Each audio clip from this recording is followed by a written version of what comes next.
He even has a book that he's written about all the things that he's encountered and experienced. And one of those things is he has prayed for and risen 5 people from the dead. What's up, y'all? So, just a continuation of the past couple weeks of me telling stories of things that I've experienced that are my reasonings for why I continue on this search and this journey for God, the unknown, spirituality, whatever it may be. Why it's worth it to me to keep going instead of just giving up. There's a couple things that I've experienced that I can't explain, and so I've been talking about them, and today I'm going to share another one of those stories with you all.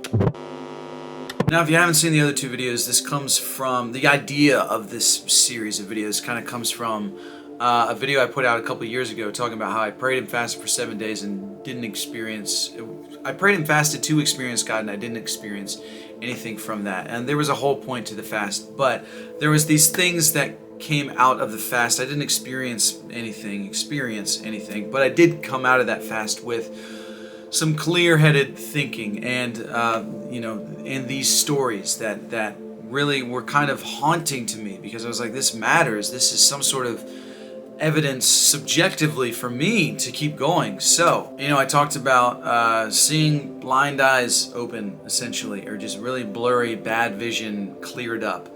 And then I talked about a prophet and prophecy and my experience with that, and prophets saying things that they should have known over like friends and family and things like that, people that they don't know, but I know. And so now here's the third thing, and this isn't really a story as much as it is just kind of like a fact of my life thus far, and the people that I know, and how I grew up and all of that sort of thing. So I would say also that this is the main reason right here why it is so difficult for me to move on to any definitive answer outside of something more, meaning atheism, essentially, like giving up and just being like, I'm an atheist, or like a militant agnostic. I'm like, I don't know and neither do you. Like this is the reason right here. This is the biggest reason why I continue on this spiritual search, if you will. So I grew up, as a lot of you know, as a pastor's kid, and I grew up in a spirit-filled, charismatic church, non-denominational. There's no other way to put it. Those of you who follow me know exactly what that means.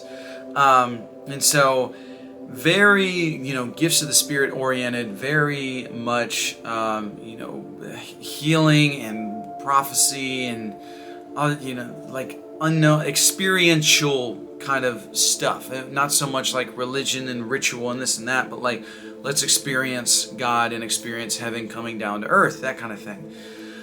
So in that, you get some people that are, I don't know if I should say fake, but you get people that, they say, oh, I've seen an angel, and what they mean is they saw it in their head. Or I've been to heaven, and it's like they were kind of sitting and meditating and praying, and they just envisioned themselves in heaven. And then you got the people like the ones that I met and hang out with that they did not mean that they saw it in their mind's eye. They meant that they were there and they saw them and they heard them and all this kind of stuff. So when I was little, I think the whole story starts when I was little, and there was this guy in my church who saw demons, like with his physical eyes, and obviously he could see them, nobody else could. Why? I think I even asked this question when I was a kid. I was like, why just demons? Why not angels? Which I still don't have the answer for. But he would talk about as a kid, hearing them, seeing them, waking up with his covers being ripped off of his bed, having marks all over him. And this is a guy that, I didn't meet this dude off the street. This wasn't an interview. This was a guy that I'd known and met.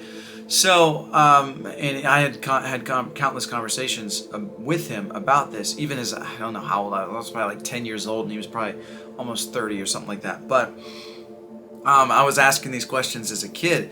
And so I was like, well, that's super intriguing. And then years later, my mom had a encounter she's had a number of encounters. Very, very spiritual person. I feel like I get a lot of my spiritual inheritance, if you will, from my mother. Also my dad, but a lot of my mom. But she had a encounter with an angel where she physically saw an angel. And she ever since has been having dreams almost every single night. Sometimes they're dreams about the future, sometimes they're dreams about the present. But she is a very avid dreamer. And as am I, and as of most of my family. But I think I got that sort of gifting as well, probably from my mom. So, which I'm thankful for. So she saw, an angel, and with her physical eyes, and there's a whole story with that. But obviously, that's my mom. Like, what am I gonna not trust her? Like, just like, was it a dream? And it wasn't a dream, because she didn't wake up from it. Like, she didn't have this encounter and seeing this and then wake up from a dream. Like, it happened. And I have no reason to not, trust that she saw that. And it's my mom. Like it's not just somebody off the street. So years later, when I went to this ministry school, and I had experienced all sorts of really crazy, weird things. Like I've had some dreams of stuff that I can't explain, and they were dreams, but I woke up with information that I didn't have before I had the dream. And I'll talk more about that on a later date. But, just super intense stuff happened in the night for me. There was, when I was at ministry school, me and my roommate, we would have a lot of dreams that we would see angels. And the only way that I can describe it is in the dreams, I dream a lot. So I can tell what a dream landscape looks like, and then I can tell what reality looks like. And the only way I can describe it is when I would see angels in my dreams is that there would be a dream landscape, and then there would be one central figure that was very, very real, a lot more real than the rest of the dream landscape, which would be an angel. And that happened to me a lot of times, and that would happen to me and my roommate on a number of occasions. And sometimes we would wake up at the same time and just feel this intense kind of presence or something. And I look back at that and I'm like, okay, maybe, that's not, it's a subjective feeling. There's no way to prove that. I just know what I felt, right? But now a couple years later, I interned for a guy that he was in charge of the healing rooms at the school that I went to. And this guy he's changed my life in so many ways. And he is genuine, caring, loving, kind. He was my mentor. I still consider him a mentor, even though I haven't spoken to him in a few years.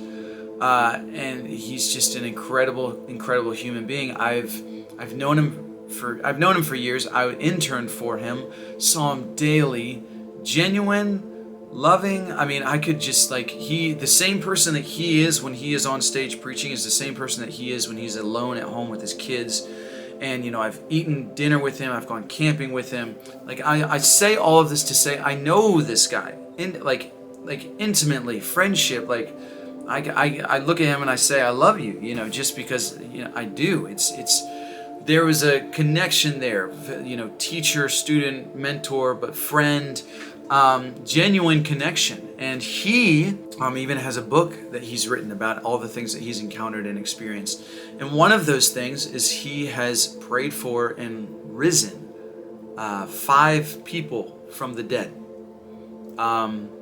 He's seen angels. He has gone physically, his body into heaven, and has claims to have met Jesus and talked with him. And there's a whole lot of other stories there as well that are just he's a mystic, 100%. And then coming back from that school, I had a friend who he would talk about how he would go to heaven. Just whenever he kind of be deep in prayer and meditation, he would go to heaven and talk with angels and Jesus. And I've asked him, and this is a guy that I know and trust, and I've known him. There's rapport here. I know this guy. I trust this guy, and he would see angels, talk to Jesus, prophesy, do the whole prophet thing I talked about in the last video, read people's mail, reading people's mail, see healings and all this. And then years later, met this other guy who he was over speaking at my parents' church, and he was over at our house, and I was having dinner with him, talking with him one-on-one, and he would talk about how he would consistently go out of his body and talk with Jesus and see Jesus and speak with angels and go into like the heavens and all this kind of stuff. And then I've met other individuals as well with like even crazier stories than that.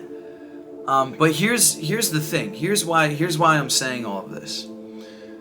Is I know like this isn't some story that I read online. It's not a story that I read online. It's not a video I watched. It's people that I know and love, and I can look at them and I can say I love you and I'm with you, and your friendship will always mean something to me, and I trust them, like, and they trust me. The feeling is mutual, and especially when it's somebody like my own mother, right? I've never experienced these things myself. I have experiences that I'm like, this is really interesting. I don't know what to make of this. I can't explain this, but nothing that extreme on a sort of like an objective mystical way, like an objective mystical standard. I haven't experienced anything like that thus far. Who knows if I will in the future? I don't know. But what's so difficult for me to move on from is that I have to decide in myself, like, okay, I trust and love those people, but I haven't had those experiences, so I'm still allowed to question my belief myself. Just because they had that experience doesn't mean I don't want to piggyback off of their experience. Like, raising somebody to the dead is a pretty big deal. Seeing an angel, talking with Jesus, these are all huge deals, like big claims. And I'm like, I trust them. I love them. I don't doubt what they're saying. I don't think they're lying to me. But again, I haven't had this experience myself. And I don't want to piggyback off of somebody else's experience. I think that's a huge problem with the church in general today, is people piggyback off of other people's experience and revelation. And that's how everything gets so twisted. If people were to look for themselves and want to experience things for themselves, like genuinely, like have these intensely mystical experiences themselves, maybe the church would look a whole lot different than it does. And so, I love these people, I trust these people, and it's just difficult for me to have, conversations with them about me questioning my beliefs, because I'm like, you have all the evidence you need. That's clear. You have everything you need to believe in what you believe in. I don't. So it kind of rips me apart inside a bit, knowing that I have these people that I know and love that have experienced these things, and here I am, a friend, someone that's trusted, and I haven't experienced these things, but I have to see it through myself. I have to find these things myself. I don't want to piggyback off of their experience, but I trust them, so I'm definitely, it's like something where I'm torn, constantly torn of like, all right, there's obviously something that I trust them, that their experience was valid. But that doesn't mean I need to piggyback off it, or I get to piggyback off it. It doesn't mean I should. And so, like, what does that take to have that kind of experience? To be able to say that you believe, not because, it just feels good in your life or you're involved in some sort of community, but you believe because you've experienced and you actually believe. So, lots of stories, lots of memories that I would say are a bit haunting to me, of like, maybe their interpretation of what they experienced was in a biblical Christian context. Maybe there's something else that because there's been other mystics that have experienced all this kind of stuff, then they haven't been Christian and they have a totally different interpretation of it. But regardless of the religion or context, it's like there have been a number of people that I've met that have these experiences that are unexplainable to this scientific, reasoned-minded individual. And that doesn't mean that at some point science won't explain it, but then at that point, does science become God? Or is God science? So many questions, so many unanswered questions, but that is probably this is the biggest reason right here. The relationships that I have with the people that I've met, that I love and trust and know, that have had these experiences that I crave and want, but I haven't experienced them. And so I'm like, I don't know what that is. I love them and I trust them, but it's something that, tears me up. So that's a very long, drawn out thing, but there's stories involved with every single one of them too, almost every single one of them.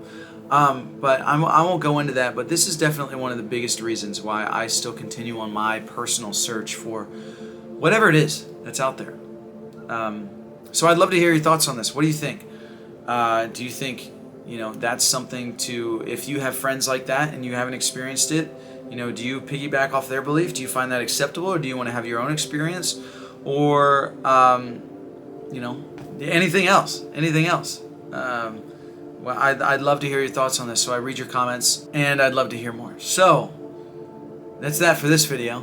I wish I had more of like a conclusion, but it's not. I don't have a conclusion. It's something I question, and it's something I wrestle with. So, I'm just letting you in on my process of the things that I wrestle with. So, there you go. Like, subscribe, share, comment below, and I'll see you misfits in the next one. Peace. You had all my praises, convinced from the first kiss they